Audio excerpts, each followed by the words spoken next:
Alright guys, sa mapagpalang araw sa inyong lahat, meron tayong reaction dito sa UNTV.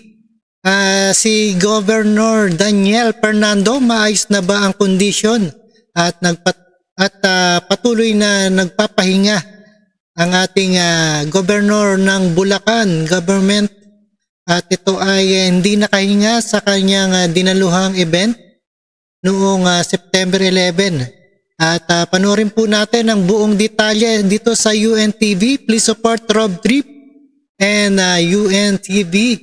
Courtesy by UNTV and no other further ado. Ayan, let's go, let's go.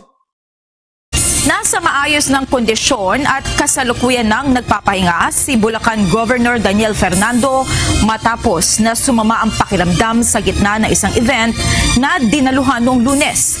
Sa opisyal na pahayag ng Bulacan Provincial Government, sinasabing na sobrang lamang umano ng pagod at dehydrated ang gobernador. Sa isang video, makikita na sa gitna ng kanyang pagtatalumpati ay tila bigla na lamang hirapang magsalita si Governor Fernando. Dito na siya nilapitan ni Vice Governor Alex Castro at inalalayan siya upang malapatan ng first aid. Sa kopya ng kanyang medical bulletin, nakasaad na sumasailalim na sa laboratory examinations at executive check-up si Governor Fernando. Pinayuhan din ito ng kanyang mga doktor na kompletuhin muna ang serye ng gamutan bago bumalik sa kanyang trabaho.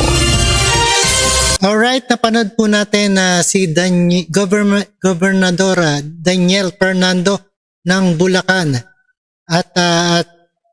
At least maayos na siya. At salamat sa Panginoon.